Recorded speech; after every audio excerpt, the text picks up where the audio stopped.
Bom dia a todas e todos. Nossas boas-vindas a mais uma reunião do nosso ciclo de estudos. Hoje focalizamos a questão da beleza como atributo do divino em manifestação, conforme a visão de Sri Aurobindo, e Savitri. Então, como temos feito, vamos começar com um pequeno exercício preparatório, de modo que nossos instrumentos de recepção possam estar afinados para ouvirmos mais inteiramente aquilo que virá. Então, como sempre, propondo um momento de aquietamento inicial, o corpo físico, tanto quanto possível, levado a um aquietamento, ou mesmo imobilidade, a coluna vertebral ereta, a musculatura da face, da nuca, dos ombros, das costas relaxada, abdômen igualmente relaxado, de modo que o diafragma tenha liberdade de realizar seu movimento, permitindo que os pulmões cumpram o mais plenamente possível sua alternância rítmica de inspirar e expirar, permitindo que cada fase da respiração se complete sem pressa, sem ansiedade. E assim nos preparamos para ver, ouvir e receber. Lembrando sempre que som é energia, também a impressão visual que chega através de cor, forma e luz é igualmente energia. Então, podemos fazer este exercício de nos sentir envoltos pela energia que nos chega através do som e da visão.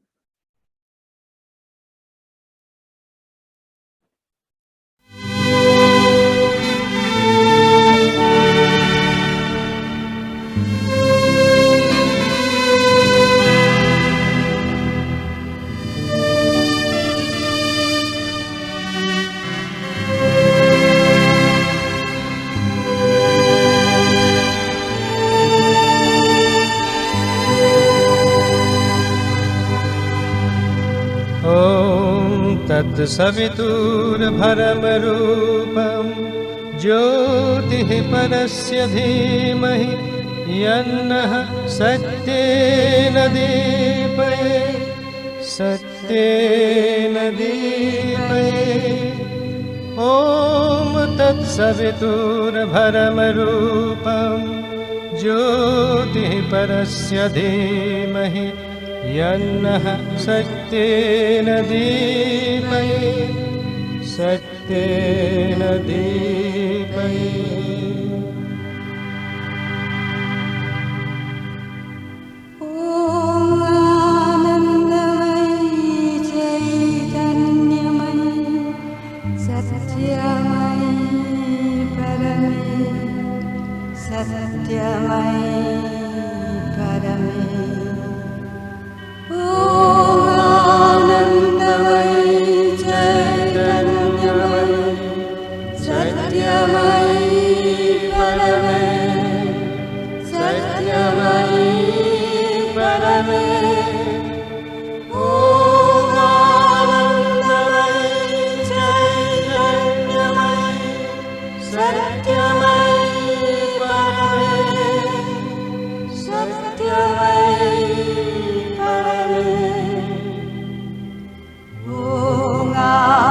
O que ouvimos é a versão que Sunil Bhattacharya compôs para o Gayatri Mantra, da tradição espiritual indiana, que foi também adotado por Sri Aurobindo, Nós voltaremos a ele, já que ele é parte do canto de Savitri de hoje.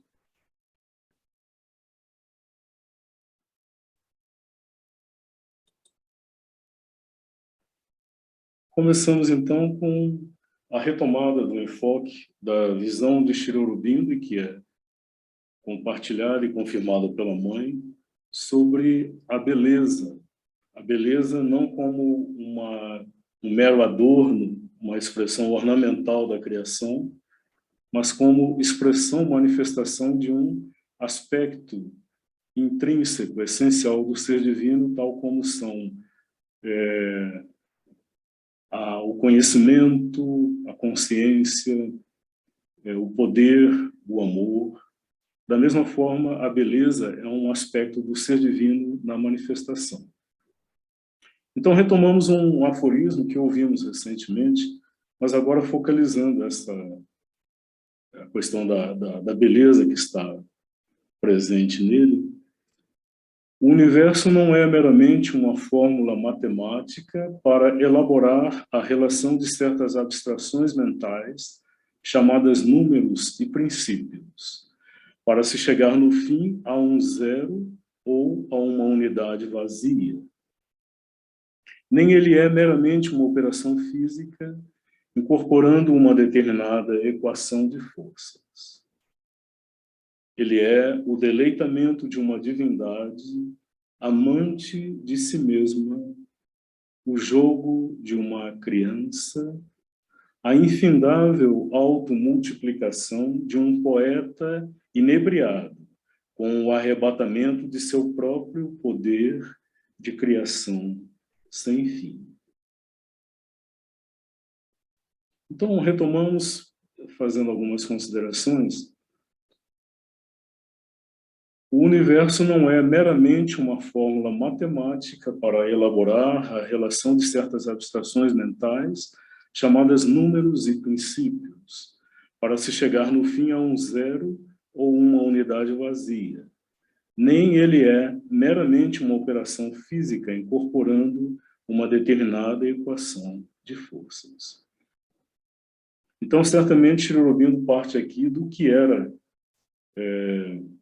a época em que escreveu este aforismo, o conhecimento que se tinha do universo, da manifestação material. Então, ou se começava a perceber na análise comparativa de fenômenos e processos determinadas correlações, determinadas correspondências, que foram, então, que poderiam ser reduzidas a uma relação de números e princípios. Então, foi aproximadamente nessa época, por exemplo, que Einstein formulou aquela fórmula célebre da energia igual matéria. A física não é a minha área, mas, enfim, aquela formulação é mc ao quadrado. Então, se percebia que havia determinados princípios que regiam a manifestação, embora ainda não se tivesse um conhecimento da totalidade destes princípios que atuavam na criação, e muito menos o que estaria por detrás deles, se houvesse alguma razão de ser, algum propósito regente para estes princípios. Ou então, na visão da ciência materialista do século XIX, ele escreveu isso no começo do século XX, que via a manifestação do universo como um jogo de forças físicas, uma equação de forças que atuavam em conjunto ou em contraposição, e daí resultava o universo material, com as forças que o regem, como a força da gravidade, a força gravitacional que rege e mantém o movimento dos astros. Enfim, a percepção da época reduzia isso a esse jogo de forças. não se, no ponto de vista científico, pelo menos, não se questionava o que estaria por trás desse jogo, mas o foco, toda a preocupação era compreender este jogo.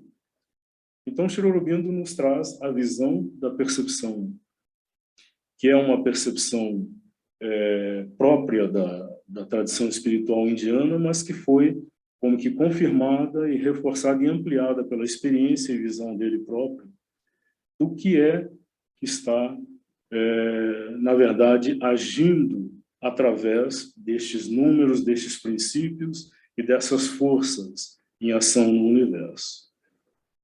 Então, ele nos diz, na sequência, ele, o universo, é o deleitamento de uma divindade amante de si mesma. Então, por trás daquele jogo aparentemente frio e impessoal de forças em ação, há um deleitamento, há uma divindade que aí se manifesta e que nessa manifestação faz a partir de um princípio de amor pela própria manifestação, e encontra aí deleite e alegria, ao ponto de poder ser comparado ao jogo de uma criança. Então, uma criança com maiúscula, como se fosse o arquétipo da criança, este ser que brinca, como que inteiramente alheio e despreocupada do resultado da ação, mas que se dá por inteiro ao deleite, à descoberta renovada e constante do jogo, da brincadeira. E nele também a expressão de uma automultiplicação infindável, de um poeta inebriado com o arrebatamento de seu próprio poder de criação sem fim. Então, um poeta que manifesta este poder de criação, que é ilimitado, através de uma automultiplicação, a partir de alguns princípios iniciais, ele vai como que infindavelmente se autodesdobrando e multiplicando, e isto é o jogo, ele se inebria com essas possibilidades infinitas de criação e de auto-manifestação na criação. Então, mais do que um jogo frio, impessoal, mecânico, alegria, o deleite da criação, o deleite da auto-manifestação, através de um poder de criação infindável.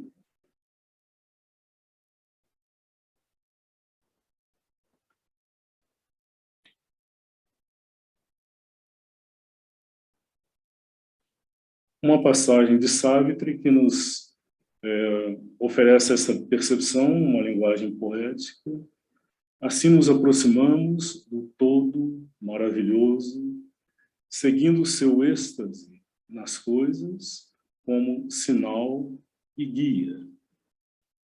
A beleza é sua pegada, mostrando-nos por onde ele passou. O amor é o ritmo de sua batida de coração em peitos mortais. A felicidade, o sorriso em sua face adorável. Então, seguimos aqui a trilha daquele que começou a perceber o que está em ação, a motivação dessa manifestação deste jogo. Então, não é ainda a percepção plena, desvelada desta presença, mas são os primeiros pressentimentos, as primeiras aproximações. Então, ele nos diz, assim nos aproximamos deste todo maravilhoso. Maravilhamento é da própria essência deste ser, seguindo seu êxtase nas coisas como sinal e guia. Então, não vendo mais a presença, a manifestação nas coisas como este resultado de um jogo de energias, de forças, que por alguma razão se articulam nessa manifestação, mas percebendo nelas algo mais do que o sentido utilitário, mas uma expressão de alegria, de êxtase, extasiamento na beleza daquilo que é manifestado. Então, começamos a buscar nesta expressão, ou no reconhecimento dessa expressão de êxtase, de alegria, um sinal desta presença e um guia, ao mesmo tempo, para que possamos seguir na caminhada em direção a essa descoberta.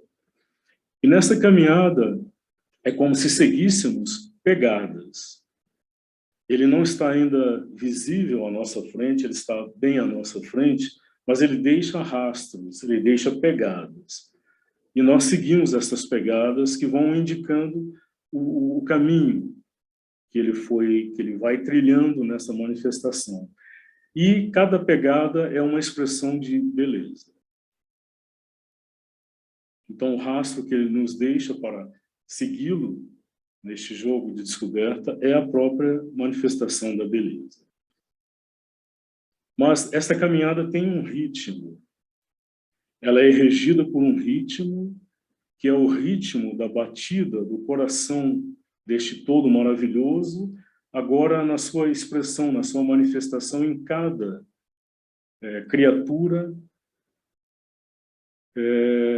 o pulsar do coração no peito mortal de cada criatura segue o ritmo do amor.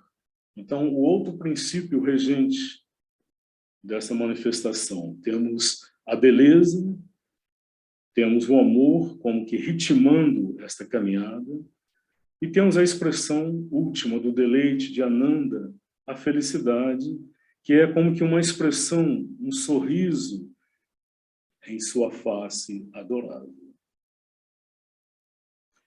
Como os próprios versos sugerem, ele não está ainda plenamente manifestado, não está ainda plenamente visível. Então temos que, particularmente para descobrir nessa manifestação que nos oferece inicialmente, como que a negação de tudo isso, uma face de eventualmente medonha, monstruosa, que a realidade, ou certos aspectos da realidade nos oferece. Então temos que olhar fundo por detrás dessas máscaras para perceber aí esta face adorável na qual se estampa o sorriso da felicidade. Então, a visão de Sri Aurobindo neste poema é como que um chamado, uma indicação de como descobrir essa presença, seguindo as pegadas da beleza e sentindo o ritmo que em nosso coração, no coração de cada ser, de cada criatura, é a expressão deste grande ritmo que rege a manifestação universal, que é o amor. Já Dante Alighieri pressentiu isso quando ele disse que o amor rege os sóis e as estrelas. Então nós teremos uma sequência de imagens sobre música, e nessas imagens busca-se mostrar algumas poucas entre a infinidade, miríades de formas de manifestação da beleza, do pulsar do amor, do sorriso da felicidade, que a criação nos oferece em cada forma sua, se soubermos percebê-la e reconhecê-la.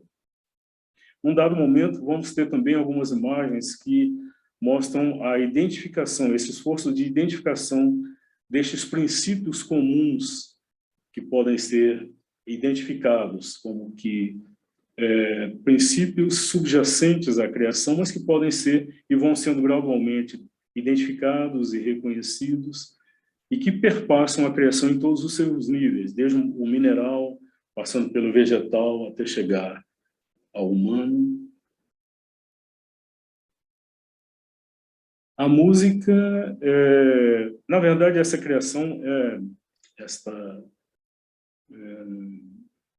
apresentação é uma apresentação que já fizemos, inteiramente reformulada, mas a música se manteve, é uma composição do compositor alemão barroco Johann Pachelbel, onde ele parte do princípio da variação. Então ele vai criando uma sequência de variações sempre em par, de um mesmo tema, mostrando como, ou também expressando, como, captando e expressando um princípio básico subjacente da criação universal, que é o princípio da variação. Então nós teremos imagens que vão evidenciar isso, como partindo de um determinado princípio de organização, a natureza cria infindáveis variações. Então, por exemplo, o princípio da organização da estrutura em torno de um centro, a partir do qual um centro, que é tanto um elemento da estrutura física, como é um elemento da estrutura dinâmica de muitas formações universais no macro e no microcosmos.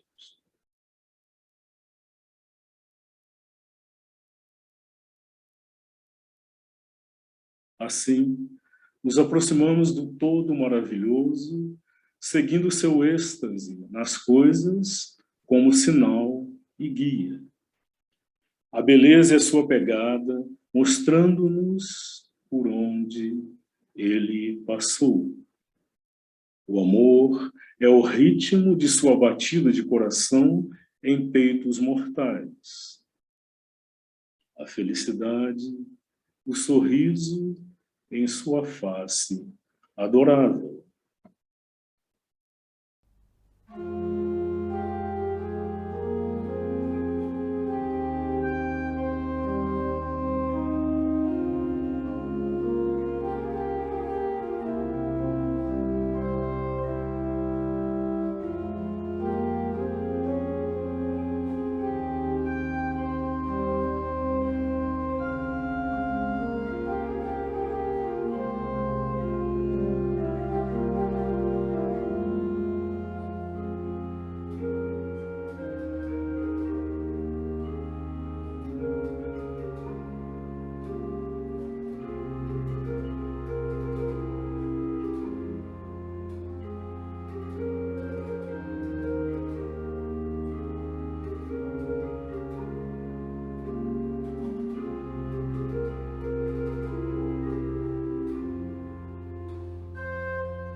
Assim, nos aproximamos do todo maravilhoso, seguindo seu êxtase nas coisas como sinal e guia. A beleza é sua pegada, mostrando-nos por onde ele passou. O amor é o ritmo de sua batida de coração em peitos mortais. A felicidade, o sorriso em sua face adorável.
Prosseguimos ainda com o enfoque da questão da beleza.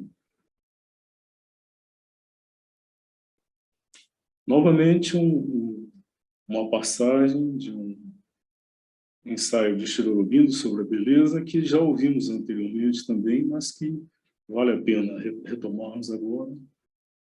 A alma da beleza em nós deseja o contato, a revelação, o desejo soerguedor de uma beleza absoluta em todas as coisas, a qual ela sente estar presente, mas que nem os sentidos e instintos por si mesmos podem proporcionar, embora possam ser seus canais, pois ela é suprassensual.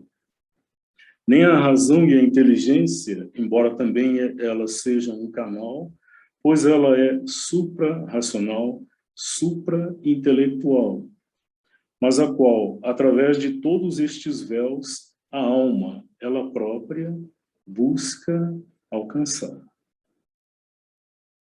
Então é sempre interessante lembrar aquela percepção que fundamenta esta visão de Sri Aurobindo de que a manifestação é o próprio ser divino que se manifesta pelos meios da matéria, com as limitações e possibilidades que a matéria, que foi gradualmente organizada a partir do caos primordial, do inconsciente, no qual este ser escolheu mergulhar. E a beleza, nos dito, é como que a expressão de Ananda, o ser que, nos seus atributos de Sat Chit Ananda, ser, consciência, força e deleite, alegria, felicidade, se manifesta. Mas Sri Aurobindo nos diz que, particularmente, a beleza é uma expressão de Ananda, é como se o divino se espelhasse na criação para poder se ver na criação. A beleza é o espelho que a criação oferece ao ser divino. E em nós, no âmago, no coração de cada um de nós, reside esta alma da beleza, esta essência que comunga com esta essência, essa presença de Ananda em tudo, mas que como que busca, anseia, deseja pelo contato da plenitude dessa presença. Então ela busca isso em todas as coisas, porque ela pressente que essa beleza, esta Ananda está aí presente. Mas, embora ela se manifeste através de todos os seres e formas, mas esta alma de beleza pressente que ela não está por inteiro, ou que ela não será como que capturada por inteiro apenas através do instrumento dos sentidos, embora eles sejam canais. Sentidos, instintos e a percepção sensorial que temos do mundo são canais para a percepção dessa beleza que se manifesta no mundo. Porque ela é suprassensual, ou seja, ela está numa dimensão que transcende a dimensão dos sentidos. E também nem a razão, nem a inteligência que procuram como que identificar essa presença como que através dos princípios e processos através dos quais ela se manifesta, razão e inteligência são igualmente instrumentos para a percepção. É a razão e a inteligência que nos permitiram perceber, por exemplo, a onipresença deste princípio da espiral, que nós vimos anteriormente em algumas das expressões, seja no reino mineral, seja nas plantas, seja num ato, numa ação humana, no princípio da manifestação artística, nas formas, diferentes formas de criação artística, na pintura, na arquitetura, se expressam com muita frequência. Então, a razão permite a percepção, a identificação disso. Então, ela se torna também um canal para a percepção dessa presença, mas ela não pode capturá-la por inteiro, porque esta alma da beleza, ou esta beleza, ela é supra-racional, supra-intelectual, ou seja, está numa dimensão que transcende a razão, que transcende o intelecto. Mas, ainda assim, a alma pressente que as formas são véus, através dos quais ela busca chegar ao contato com esta alma da beleza, não pela negação dos véus, mas pelo incluí-los, mas eventualmente atravessá-los, tentando ir até a essência, o âmago da beleza presente. É quando ela pode obter o toque desta beleza universal, absoluta, esta alma da beleza, este sentido de sua revelação em qualquer coisa, da menor à maior, a beleza de uma flor, uma forma, a beleza e poder de um caráter, uma ação, um evento, uma vida humana, uma ideia, um toque do pincel ou do cinzel, ou uma cintilação da mente, as cores de um crepúsculo ou a grandeza da tempestade. É então que o sentido da beleza em nós é real, poderosa, inteiramente satisfeito. Então, aqui a afirmação de que, em vez de negar, se há a percepção de que esta presença absoluta está além dos sentidos, está além do alcance da razão, da inteligência, mas não será pela negação destes véus, destes canais, que se alcançará a percepção dessa presença. Ao contrário, à medida em que vai se aguçando a sensibilidade capaz de percebê-la, aí podemos começar a percebê-la em tudo. E aí podemos começar a receber como que o toque dessa presença da beleza universal, absoluta. Então, ela é universal, abrangente, absoluta, ela não conhece negação, mas se manifesta de forma parcial, fragmentária aqui no universo. Então, podemos começar a perceber essa presença em tudo, em qualquer coisa, ele nos diz. Qualquer coisa pode nos revelar isso, se a sensibilidade está desperta, aguçada em nós. Seja através da beleza de uma flor, uma forma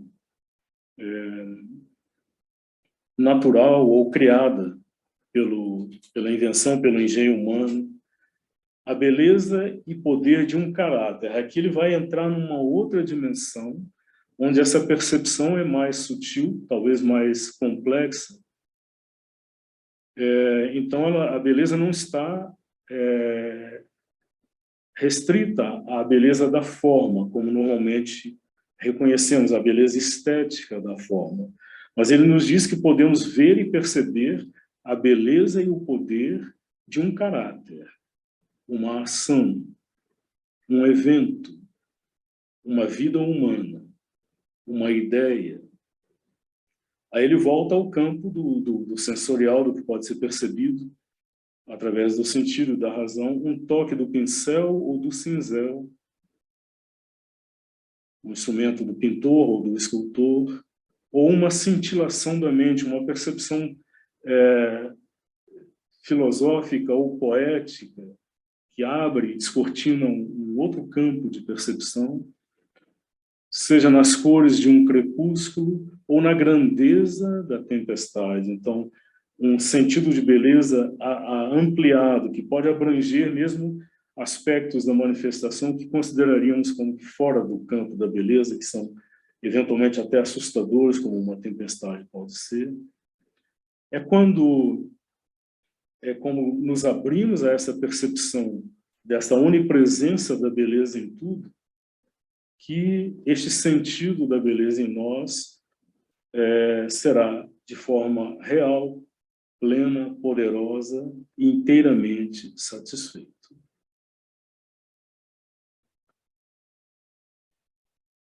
Na verdade, busca, como na religião, pelo divino, o todo belo no homem, na natureza, na vida, no pensamento, na arte. Pois Deus é beleza e deleite ocultos na variação de suas máscaras e formas.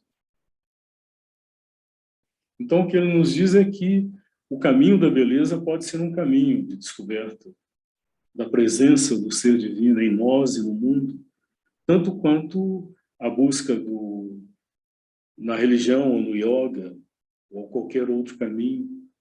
Então, quando se busca a identificação, a percepção desta beleza, se está buscando, da mesma forma como se busca na religião, pelo próprio ser de beleza, o ser divino, o todo belo no ser humano, na natureza, na vida, no pensamento, na arte.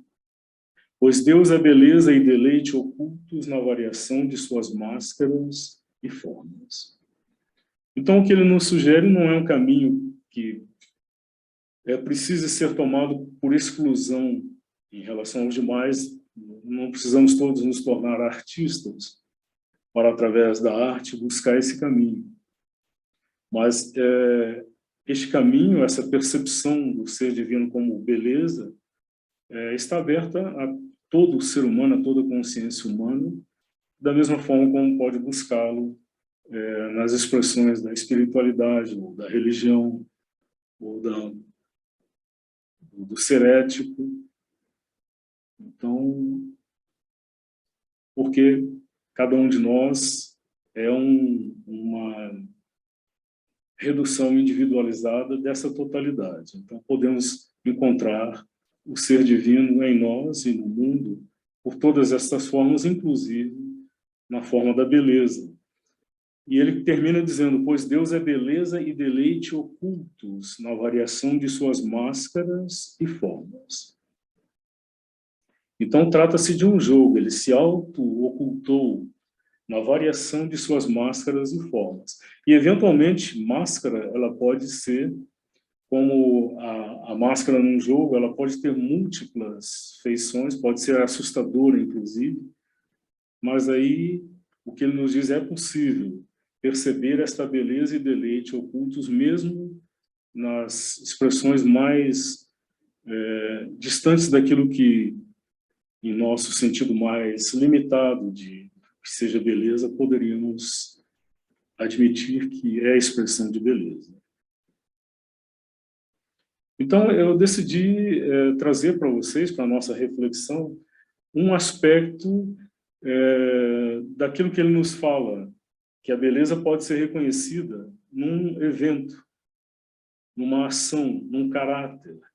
Aqui é muito mais complexo, é muito mais sutil essa percepção. Então, os princípios que nos permitem reconhecer isso são ainda mais sutis do que na forma exterior estética. Mas acho que todos temos esse sentimento de estar diante de algo que nos transmite dignidade, grandeza, beleza. Então, vamos focalizar a beleza de um evento. Escolhi um evento recente na nossa história nacional.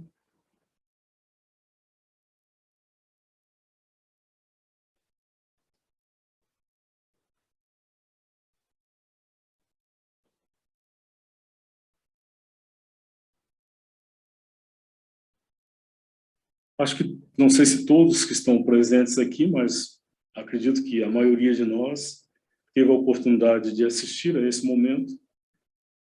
Quando nos dispusemos a assistir aquele momento que seria como que a coroação de um longo, difícil processo de busca de reencontro da expressão democrática no país.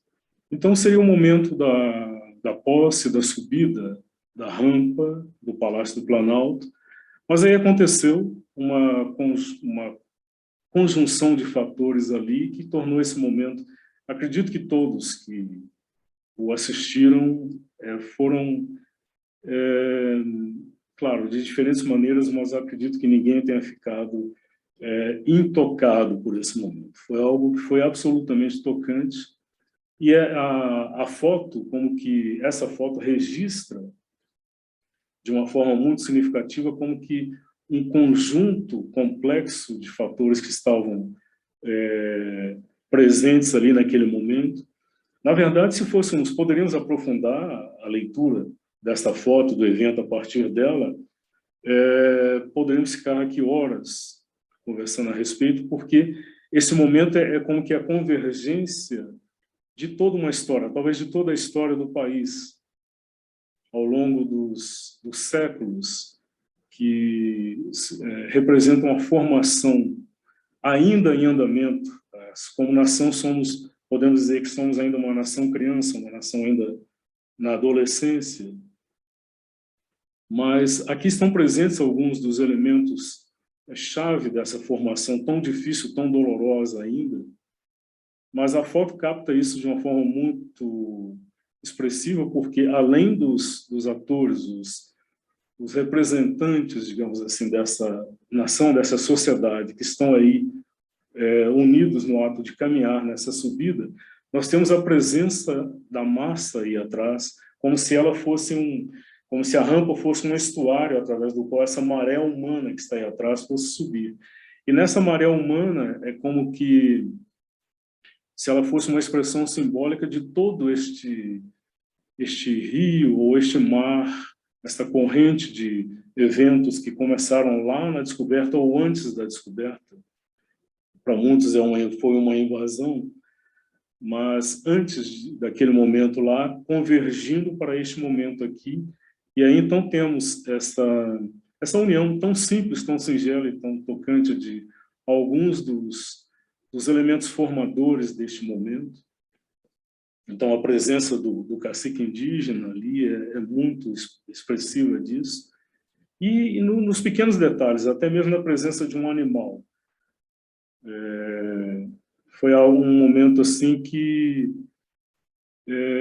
acho que podemos dizer com muita singeleza, um momento realmente inspirado. A escolha de que essa subida fosse feita desta forma, eu acho que, é claro, os opositores, os detratores diriam isso tudo foi um arranjo demagógico e tudo mais, mas colocando essas questões ideológicas, políticas de lado, acho que podemos concordar que foi um momento único de beleza nesse sentido mais amplo. Então, a beleza de um evento. Então, essa convergência imensa de fatores tão díspares que permitiram que esse momento acontecesse. Até mesmo o fato de que até o último momento, a véspera, havia muita incerteza se isso seria de fato possível. Então, aconteceu. E é significativo que uma semana depois, exatamente neste lugar, nós tivemos um ato de vandalismo no seu sentido mais cru da palavra. E aí podemos também, de certa forma, reconhecer que foi como que a reação simétrica, perfeita, nesse sentido de que a reação proporcional. Se esse momento representou essa conjunção, essa convergência, essa harmonização de momentos, de movimentos tão complexos e díspares, sintetizados num momento de simplicidade e beleza, o que veio depois foi a negação perfeita disso, na destruição, na disseminação deliberada, no ataque deliberado a expressões de cultura, de arte, de beleza. Então, é como se do subterrâneo, das sombras, emergisse uma reação daquilo que é tudo que é a antítese, a negação da beleza, uma semana depois reagiria a tudo isso. Então, acho que isso só é uma afirmação de que aqui foi, sim. É claro, isso está aberto a interpretações individuais, cada um pode legitimamente valorar de formas diferentes, mas acho que podemos dizer que, sim, este é um momento em que pode-se reconhecer a presença da beleza em um evento.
Passamos, então, a Savitri.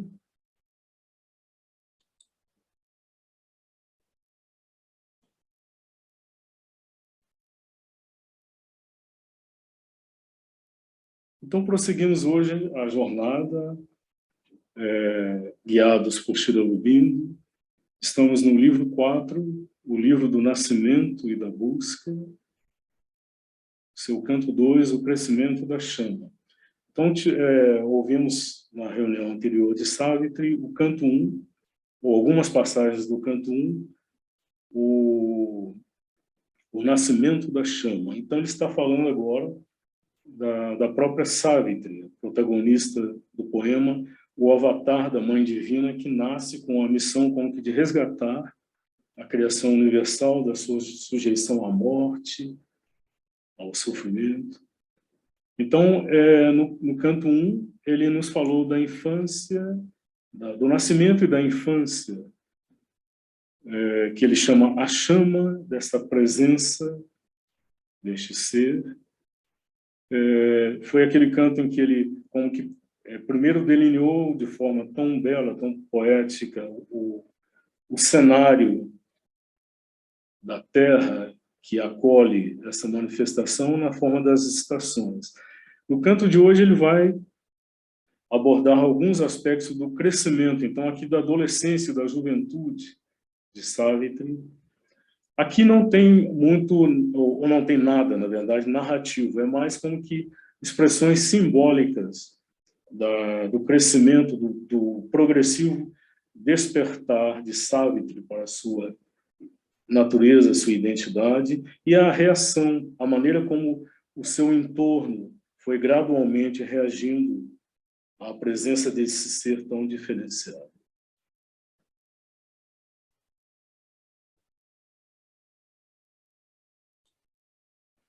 Então, ele mais uma vez nos oferece uma descrição magnificente do cenário, uma terra de montanhas e vastas planícies batidas pelo sol, e rios gigantes avançando para vastos mares. Um campo de criação e silêncio espiritual. O silêncio tragando para as profundezas os atos da vida, da escalada transcendente do pensamento e do salto rumo ao céu. Um mundo berçário de devaneio e transe, pleno das mais poderosas obras de Deus e do homem, lá onde a natureza parecia um sonho do divino, e beleza e graça e grandeza tinham sua morada. Ali se abrigou a infância da chama encarnada. Podemos reconhecer como se fosse a descrição daquele cenário mais próximo, mais imediato no qual ela crescia, mas podemos também ver uma expressão simbólica da Terra, como sendo esse grande cenário no qual, em meio ao qual e para o qual essa manifestação do ser divino vai gradualmente acontecendo. E temos nessas descrições da natureza que Sri Aurobindo nos dá, como que esta união, essa junção entre o natural, o material e o espiritual, ele nos revela não apenas não é apenas uma descrição panorâmica do exterior, mas esse exterior pleno desta aura do interior, do espiritual. Por isso ele reconhece não apenas a grandeza exterior, mas a onipresença desse silêncio que subjaz a tudo, de onde tudo nasce, para o qual tudo converge. E é um cenário pleno da beleza da natureza, mas também da obra humana, porque é importante lembrar que a consciência humana é a expressão da consciência divina. Então, o que o ser humano cria e manifesta é também, indiretamente, expressão e criação do ser divino através deste instrumento que, presentemente, é a sensibilidade, a consciência, a razão humana. Então, ali onde a natureza parecia um sonho do divino, e a beleza e a graça e a grandeza tinham sua morada, ali se abrigou a infância da chama encarnada.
wide sun-beat plain and giant rivers pacing the vast sea, a field of creation and spiritual hush, silence swallowing life's acts into the deeps of thought's transcendent climb and heavenward leap, a brooding world of reverie and trance,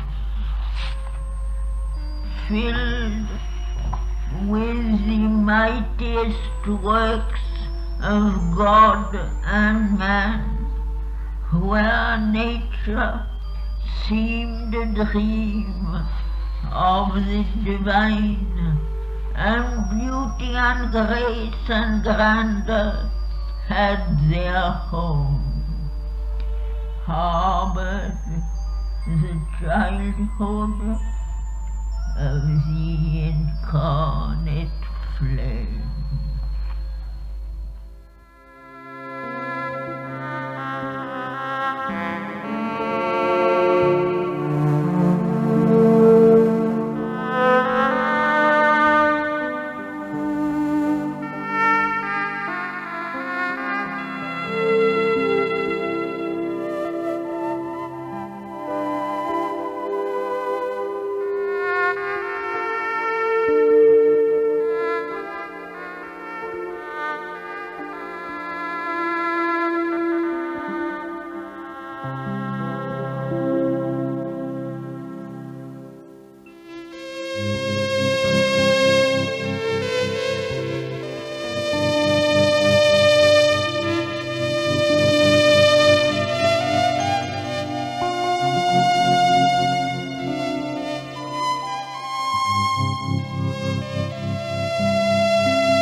Na arte, aquilo que busca se expressar e os meios através dos quais isso se expressa tem que ter uma correspondência. Então, não é casual que, a esta altura do seu processo criativo, Sunil tenha recebido, foi um presente, uma doação, um instrumento que vai permitir que, mais do que nunca antes, suas composições se tornem canções ou hinos, em que é possível se ouvir o canto da alma sem que seja necessariamente através da voz humana. Então, esse instrumento que ouvimos soar no final e que passa a fazer parte da música, da composição dele, aqui em Savitri e nas músicas de Ano Novo correspondentes a esse período.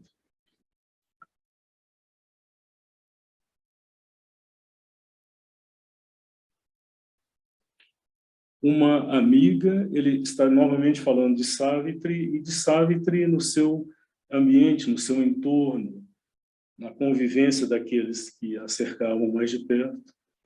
Uma amiga e, no entanto, grande demais para ser por inteiro conhecida, ela caminhava à frente deles rumo a uma luz maior, sua líder e rainha de seus corações e almas, alguém próximo de seu peito, contudo, divina e distante. Então, ele nos fala como aqueles que a cercavam, como que percebiam, intuíam algo dessa grandeza, que fazia com que ela fosse, ao mesmo tempo, muito próxima e fosse objeto de uma veneração mesmo. Ele nos fala que ela é a líder e a rainha dos corações e almas, mas, ao mesmo tempo, percebendo, ou não possibilitando que houvesse uma inteira, completa comunhão e compreensão, porque ela manifestava uma outra presença, uma outra dimensão. Uma amiga, e, no entanto, grande demais para ser por inteiro conhecida, ela caminhava à frente deles rumo a uma luz maior, sua líder e rainha de seus corações e almas. Alguém próximo de seu peito, contudo divino e distante.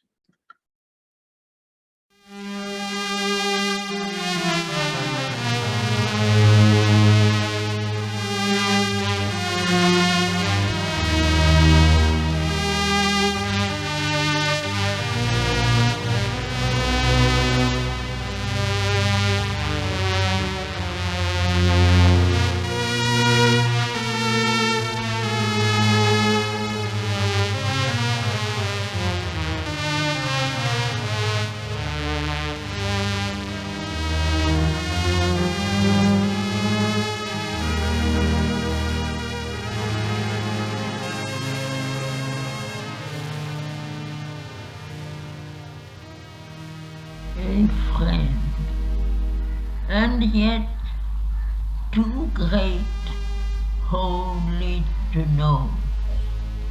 She walked in their front towards a greater light, their leader and queen over their hearts and souls, one close to their bosoms, yet divine and far.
a força nela atraiu os filhos sub-humanos da terra. E para o vasto e livre deleite de seu espírito, ela reuniu as vidas magnificentes de ardentes matizes, de animal e pássaro, e flor e árvore. Com seu coração simples, eles responderam a ela.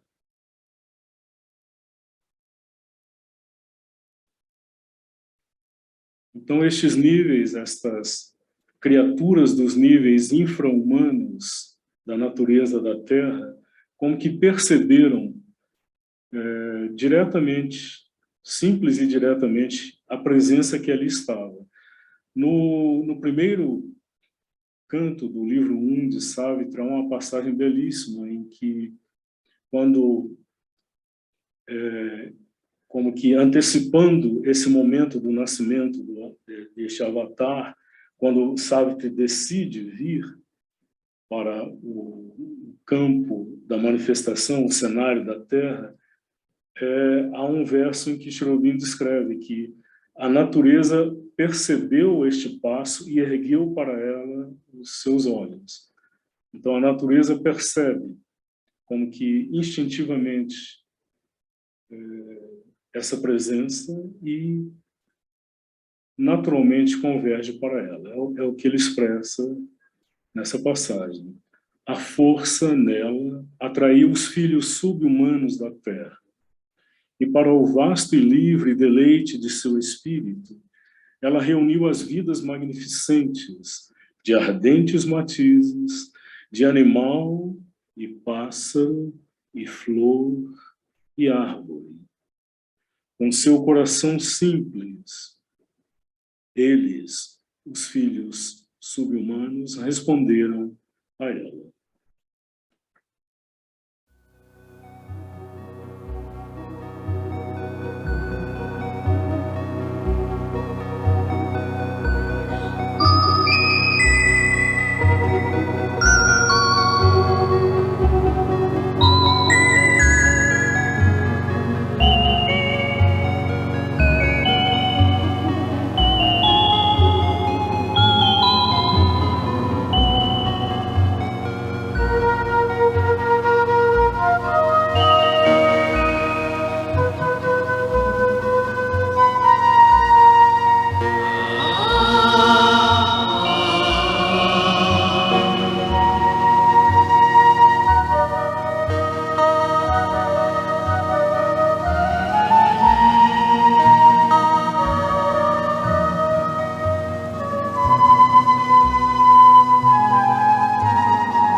Force in her drew earth's subhuman wounds, and to her spirit's large and free delight she joined the ardent, hued, magnificent lives of animals and bird and flower and tree.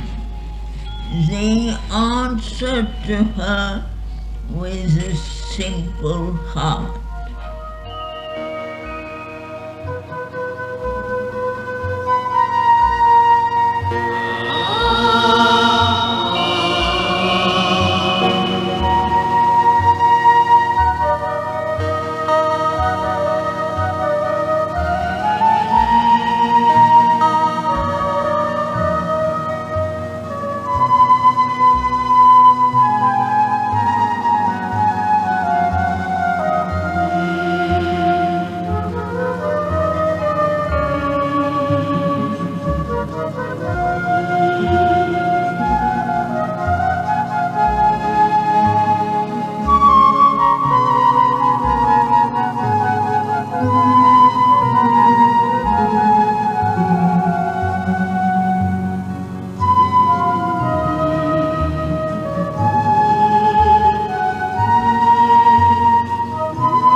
Então, chegamos a esta passagem em que ele vai falar dela como esta presença espiritual, esta luz, ou, do ponto de vista da criação, ela é a intermediária, a chave que dá acesso a esta luz que ainda está encerrada no âmago do ser de cada criatura. Então, uma chave para uma luz ainda encerrada no âmago do ser, a palavra Sol, do sentido de um mistério ancestral, seu nome correu murmurando nos lábios dos homens. Uma chave para uma luz ainda encerrada no âmago do ser. Então, como que a missão do Avatar é despertar a criação, a criatura, para a percepção desta luz que está nela própria, desconhecida dela porque ainda é encerrada, ainda oculta no próprio âmago do ser. A palavra Sol, aquela palavra que desperta, como o Sol tem esse poder, como que de despertar pela irradiação de luz e calor, ele desperta a vida em cada semente. Então, a palavra deste ser representa também, tem este poder fecundador do Sol e que manifesta o sentido de um mistério ancestral. Ele nos aproxima cada vez mais da possibilidade de compreender e cada vez mais ter uma visão desvelada do que é o mistério, o sentido de tudo. E assim ela começou a tornar-se conhecida primeiro no seu entorno imediato, e a partir daí foi se irradiando a notícia da presença daquele ser. Então seu nome correu murmurando nos lábios dos homens.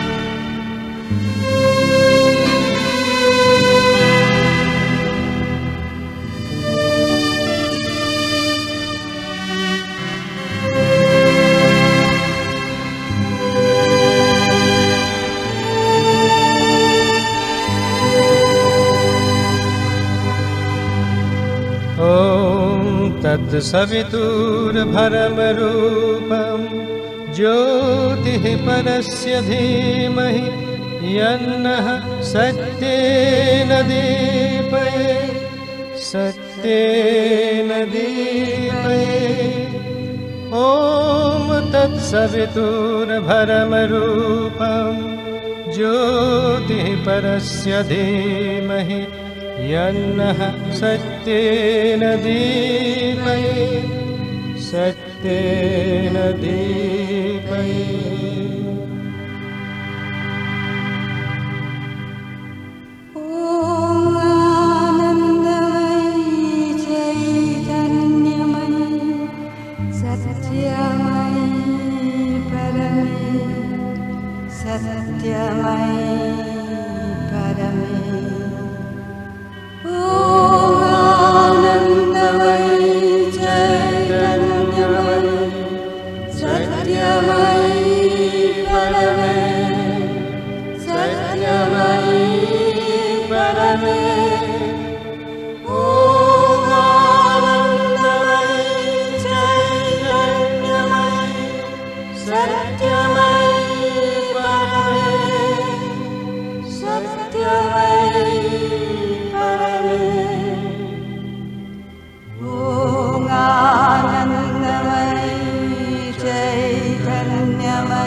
A key to a light still kept in being's core, the sun-word of an ancient mystery's sense. Her name ran murmuring on the lips of men.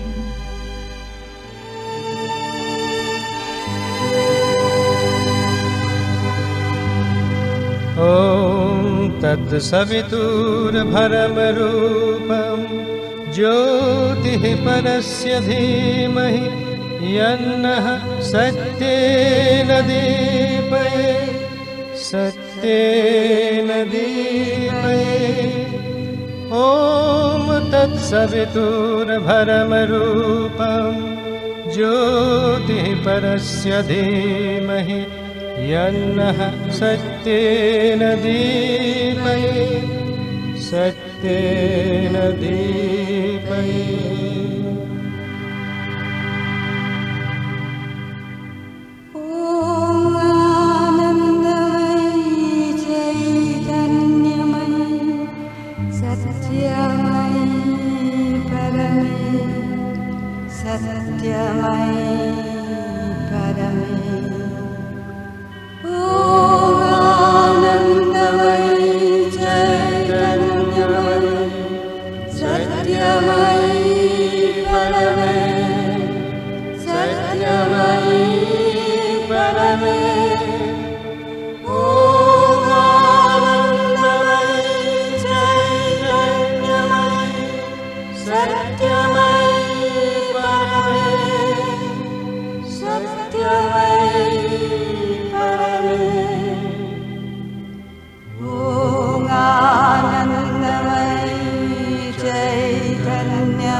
Bom, nossa caminhada de hoje nos trouxe até aqui.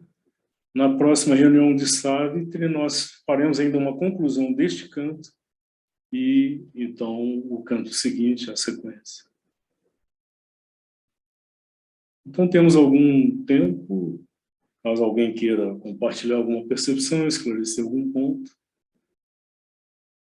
podemos abrir os microfones.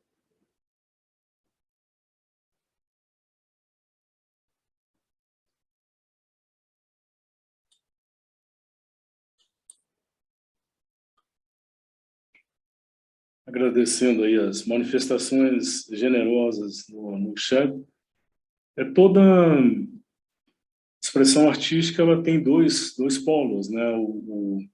A expressão em si e aquele que recebe. Se não houver receptividade, abertura e sensibilidade receptiva em quem a recebe, a mensagem não se cumpre. Então, é um processo que só é possível havendo os dois polos, os dois termos, né?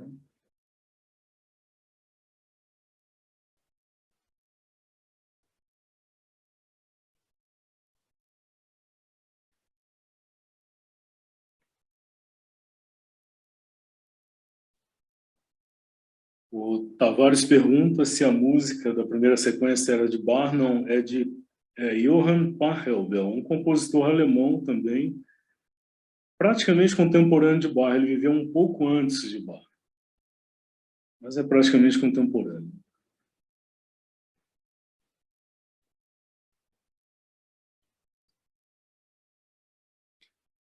Como eu disse antes, essa obra, chamada Chaconne, ele utiliza o princípio da variação. Ele faz um uso um tanto convencional, porque isso era uma forma musical existente na época.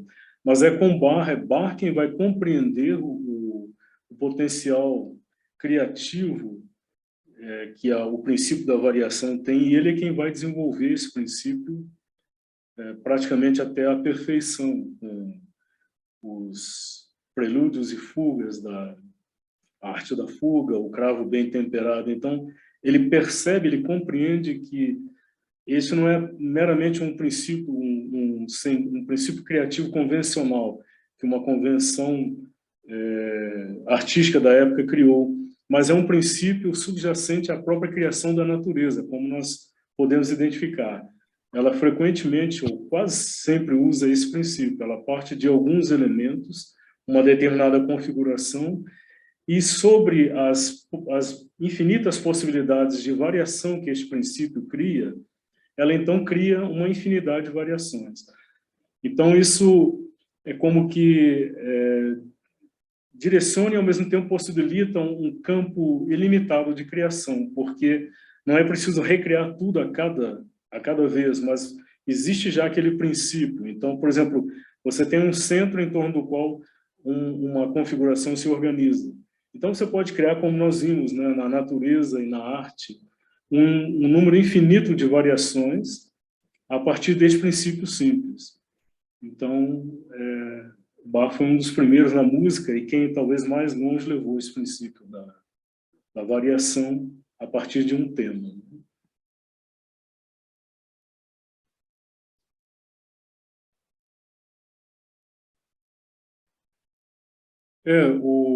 A Rosane está aqui manifestando que a beleza vence a obscuridade. Né? Com frequência se falou desse período que vivenciamos como um período de embate entre a civilização e a barbárie. Não que haja necessariamente... sim, Tavares, o nome é esse.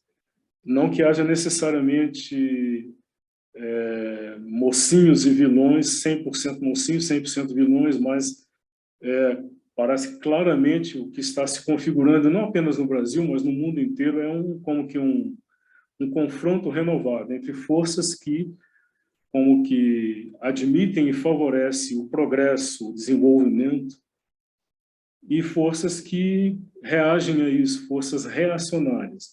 Não apenas conservam, porque o princípio da conservação é um princípio que está presente naquela própria trindade, por exemplo, na trindade hindu, Brahma, Shiva e Vishnu, ou seja, há o princípio criador, o princípio conservador e o princípio da destruição. Então, os três fatores têm que estar presentes, quer dizer, se não houvesse algum sentido de conservação, nada seria possível na natureza. Quer dizer, uma forma que é criada agora, daqui a um segundo ou uma fração de segundo, ela se desfaria. Nós não acordaríamos no dia seguinte, porque ou o princípio da criação ou da destruição prevaleceu e a forma que nós somos não existiria. Então, o princípio da conservação ele é fundamental, o princípio de Vishnu, né? Mas o que se vê não é exatamente conservação, é reação. É como que apego ou uma resistência a esse movimento da evolução, de avançar, e representa frequentemente um apego a um passado ideal, idealizado, que na verdade nunca existiu. Então se projeta uma utopia ao contrário, porque não é para frente, é uma utopia que teria existido lá atrás, né? Hitler usava muito isso na Alemanha, uma Alemanha idílica, ideal, teria existido 1000 anos antes, e na verdade nunca existiu, como todos os movimentos reacionários partem do conceito de que havia um algo melhor antes. Esse melhor nunca é projetado à frente, mas é sempre atrás. E aí, então, a reação, a resistência, a oposição a tudo aquilo que representa avanço, né? E chegando a ter como... Nós tivemos aqui, né, no dia 8, um movimento onde forças de destruição simplesmente se manifestaram sem controle, né? Então, nesse sentido, são também em reação a esse princípio de evolução, que inclui também implica nesse sentido de beleza, quer dizer, a construção de um entendimento, de uma integração difícil, mas que tenda a uma integração harmoniosa em nível individual ou social ou coletivo, é também uma expressão de beleza. E a reação a isso, que é destrutiva, que tenta fazer valer o sentido do chamado direito individual, a liberdade se sobrepondo ao direito do coletivo, na verdade, a liberdade de impor, de se impor pela força, isso é uma reação direta a esse sentido evolucionário de integração, de harmonização dos opostos, dos contrários, né? Então, são forças de desintegração, sem dúvida, que agem, né? E elas agem justamente por meio da desintegração. O que foi feito na história recente, né, se pode ver, o que foi feito nos Estados Unidos, no Brasil, foi a criação de uma rede de desinformação que visa, sobretudo, criar divisão. Divisão na sociedade, divisão entre as coletividades menores, nas famílias, entre os indivíduos. Então, um princípio que age por divisão. Mentira e divisão. Então, isso está se opondo diretamente a qualquer eventual princípio de verdade e integração que esteja se manifestando na evolução. Então, não é questão apenas de... Isso tem ficado claro e ficou cada vez mais claro, né? Inclusive com os últimos acontecimentos. Não é mais uma questão só de ideologia política, é uma questão de adesão, consciente ou não, voluntário ou não, a determinadas visões de mundo, a determinados padrões de progresso ou de regressão.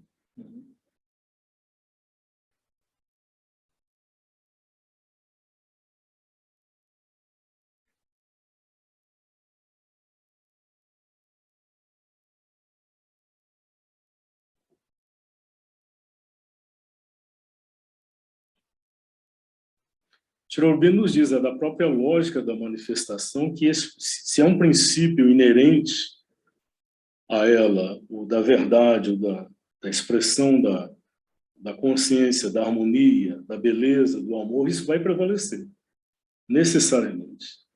Não importam os obstáculos, não importam os recuos, ou as eventuais destruições que venham pelo caminho, pela frente, isso um dia vai prevalecer.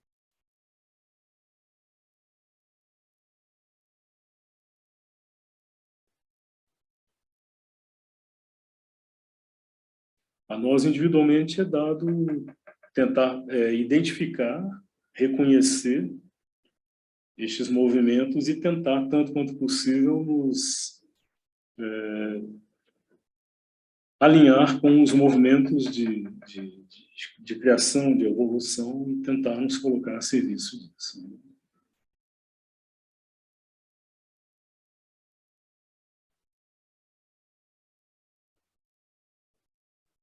Respondendo ao Luciano aqui, acho que, de novo, o exemplo da Trimurti, da tríade, né, da hindu, de Brahma, Vishnu e Shiva, então, são princípios divinos que se integram ali, né? Há o princípio da criação, que é esse impulso irresistível, que é inerente à própria criação, a criação é a expressão disso, e que é dito que no indivíduo, no ser humano, o elemento da alma, o elemento psíquico se existe um elemento que identifica a presença disso, é um impulso criativo, um impulso de criação. Isso é uma expressão direta da presença psíquica da alma em nós. Então, ao mesmo tempo, existe a necessidade do elemento da destruição para a renovação. Então, determinadas formações, isso a gente vê no universo, né? Formações materiais que têm que ser desfeitas para que a substância matéria lhe sirva a novas criações. Então, o elemento da destruição como pré-condição para a renovação e a criação, ele é indispensável. Mas, igualmente, indispensável é o princípio da conservação. Então, conservar aquilo que deve ser conservado. Ninguém não se constrói ou não se recria o mundo a cada instante, não se reinventa a roda para dar cada passo, né? Se nós não nos baseássemos na tradição, naquilo que a tradição nos legou de construtivo, de positivo, não teríamos chegado aonde chegamos. Cada novo dia seria um dia de começar do zero, isso seria inviável, né? Mas é reconhecer aquilo que deve ser conservado e sobre cuja base pode haver uma construção, uma criação. Tiro Aurobindo nos fala na síntese, né, que nós estamos naquele momento em que tudo é lançado como que num grande caldeirão e todos os elementos são testados. Aquilo que, neste elemento, comprovar que tem ainda validade, que tem ainda possibilidade que tem ainda utilidade na criação, que pode ser ainda incluído neste processo criativo, isso vai ser preservado. Aquilo que não é capaz de renovação será naturalmente descartado, né? Então a questão é discernir o que tem que ser conservado e o que pode ser e deve ser eventualmente deixado para trás para que haja uma criação. Então aí é um exercício de discernimento, discernirmos o que deve ser conservado. Cultura, na verdade, é isso, né? Quando valorizamos a cultura, a preservação das culturas, os povos originários ou todo o cabedal de cultura que herdamos da humanidade, trata-se disso, é conservar aquilo que deve ser conservado.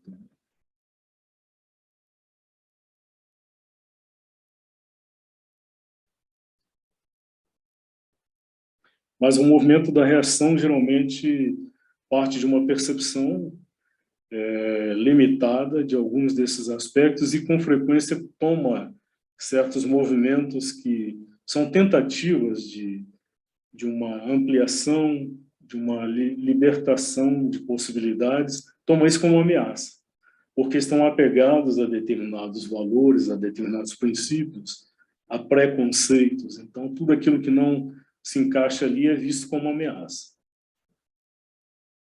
Então, é o resultado de não estar fluindo com esse movimento de avanço, de evolução, é que eu me agarro na margem do regato ou do rio e tento desesperadamente me manter agarrado ali.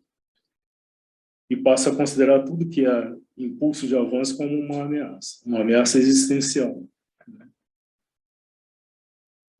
Então, como temos largas parcelas da população no momento enredadas nisso, esse é um grande desafio civilizacional, né, que temos pela frente.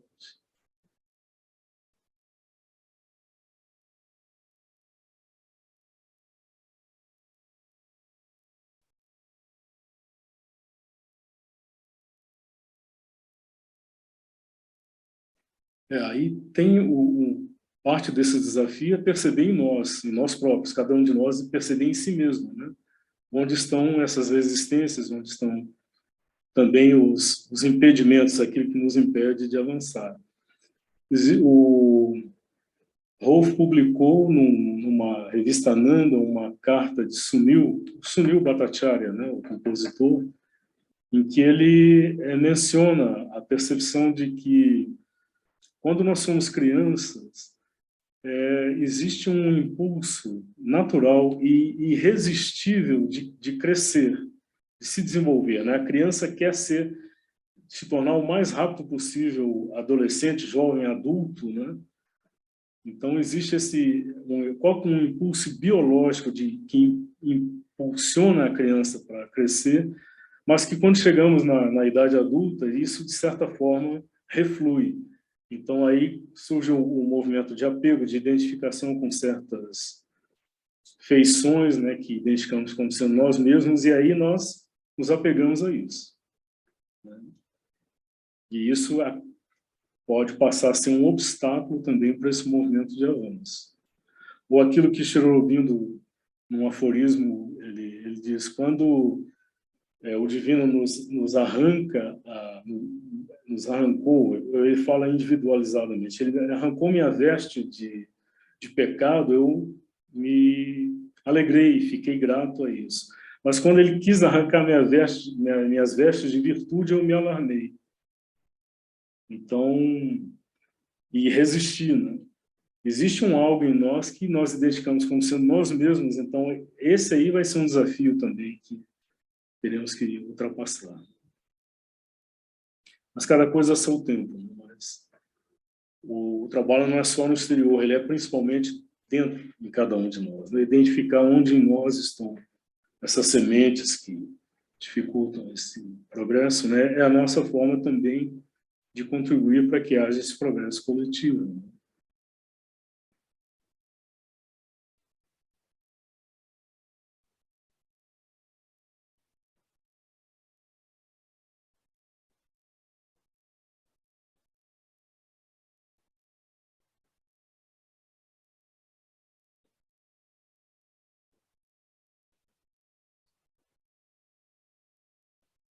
Bom, podemos ficar com esses elementos aí de reflexão, né?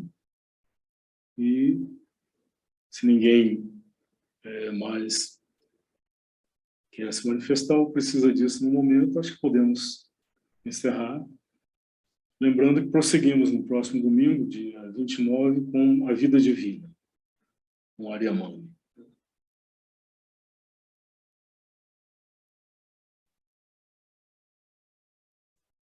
Então, acho que podemos nos despedir, agradecendo aí pela paciência e nos encontramos na próxima semana. Uma boa semana para todos.